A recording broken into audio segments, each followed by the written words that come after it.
या सर्वांचा राजा आणि ही आहे माझी प्रजा. तर चला करून घेऊया यांची ओळख. मी आहे केंद्रबिंदू. वर्तुळ केंद्रस्थानी म्हणजेच मध्ये असतो. मला ओ या अक्षराने दर्शितात किंवा ओ आहे केंद्रबिंदू. मी आहे त्रिज्या. मी वर्तुळ केंद्रातून निघते आणि परिघाच्या कोणत्याही एका बिंदूला स्पर्श करते. माझा मोठा भाऊ व्यास आहे. मी व्यासाच्या निम्मे असेल. व्यास जर 8 सेमी असेल तर मी 4 सेमी असेल. ए या आकृतीमध्ये मी ओसी आहे. मी आहे व्यास, त्रिज्याचा मोठा भाऊ. मी त्रिज्याच्या दुप्पट असतो. त्रिज्या 4 सेमी असेल तर मी 8 सेमी असतो. मी केंद्रबिंदूपासून निघतो आणि परिघाच्या भिन्न बिंदूंना स्पर्श करतो.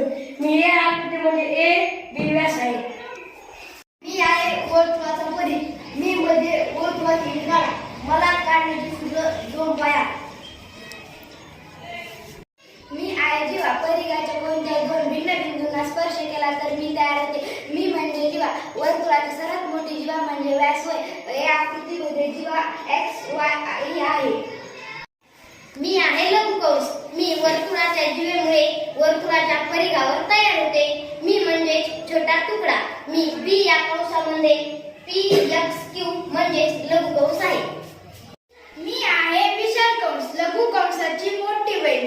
मी ही लघुकंसाप्रमाणे वर्तुळाच्या परिघावरील तुकडा आहे. मी म्हणजे परिघावरील एक मोठा तुकडा.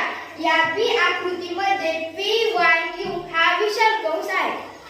मी आहे केंद्रीय कोन. माझा शिरोबिंदू जर वर्तुळाचा केंद्रबिंदू असेल तर मी म्हणजेच केंद्रीय कोन तयार होतो. माझे माप म्हणजेच लघुकंसाचे माप असते. बी या वर्तुळात POQ हा आहे. मी आहे अर्धवर्तुळ कोन. वर्तुळ परिघाचा अर्धा भाग म्हणजे व्यासामुळे माझी निर्मिती होते. माझे माप 180 अंश असते. या आकृतीमध्ये ACB हा अर्धवर्तुळ कंस आहे. तुम्ही माझे सर्व भाग पाहिले. माझे पूर्ण माप म्हणजे पूर्ण वर्तुळाचे माप 360 अंश असते. मला अपेक्षा आहे की ही नाटिका पाहून तुम्ही वर्तुळ कधीच विसरणार नाही.